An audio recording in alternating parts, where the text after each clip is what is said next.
Well, let's now bring in filmmaker Ami Horowitz to talk all things campus protest. Welcome back to the program. I got to ask you about these anti-Semitic, anti-Israel, and frankly, seemingly pro-Hamas campus protests that just don't seem to want to quit.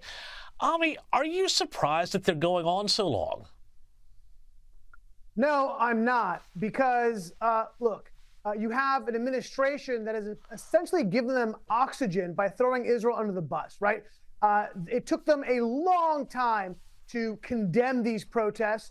And then when you ask the protesters, why are you there? They say, well, even the administration is saying that Israel is targeting civilians. The administration plays around with the blame of Israel, saying we're going to embargo you with weapons because we feel you were involved in war crimes. When the administration is saying that, that gives oxygen, that gives these people the allowance to do what they're doing. So I'm not surprised. They are hardcore, and this has been set up for a very long time. They're here for a while.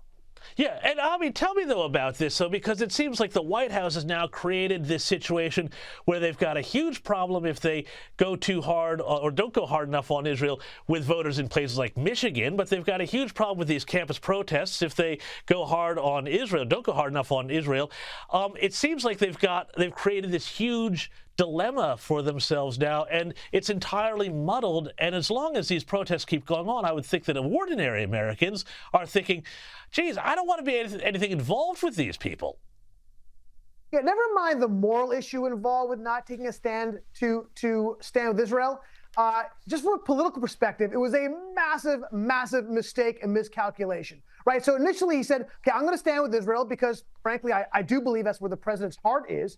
But when he came to realize that, oh, God, the margin of error is so small when it comes to Michigan and Georgia and Minnesota, I better flip on my morals for political expediency.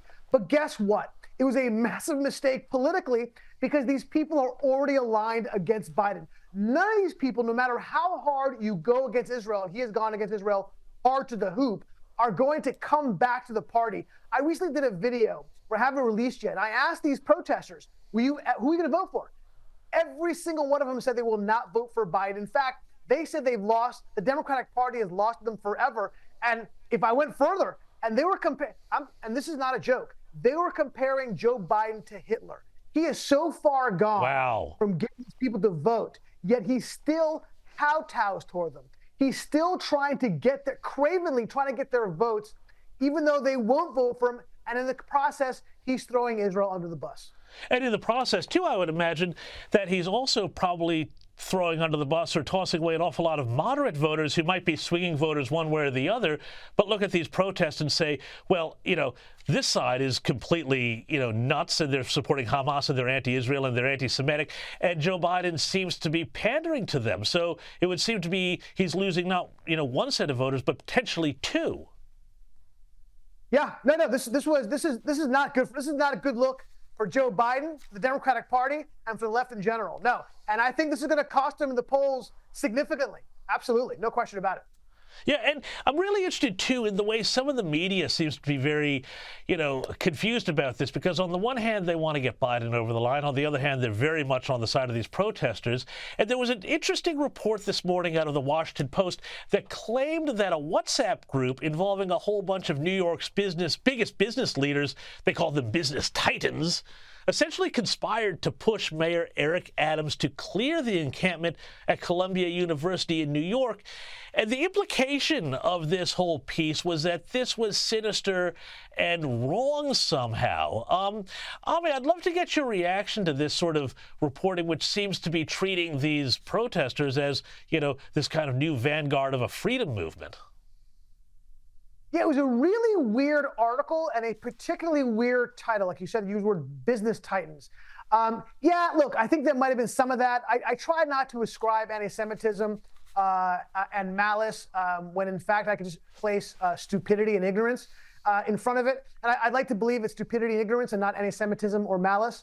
But the reality is, no, there's nothing wrong. And in fact, I think that these Jewish donors who've been donating to these universities for years and years, knowing they've been a cesspool for anti-Israel, anti-Semitism for years, continue to do it. I think that frankly, they should have put pressure with their pocketbook way sooner than they have. They have now, but it's kind of too late.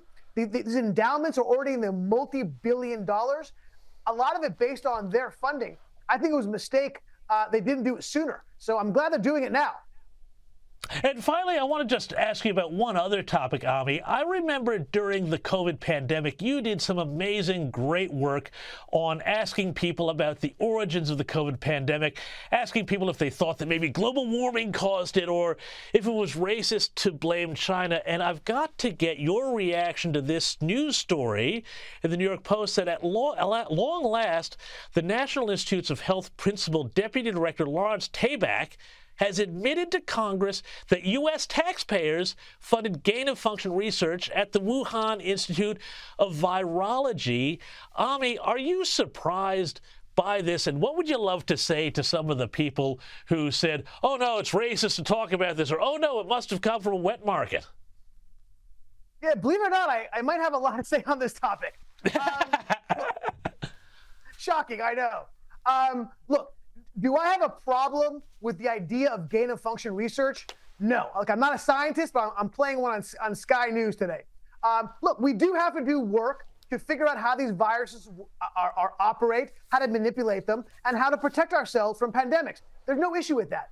The issue I have, first of all, is that we allow this work to be done in China, which has no history of governance in trying to protect. In fact, they've had tons of lab leaks. They are not good in governance of control of these experimentations. That's A.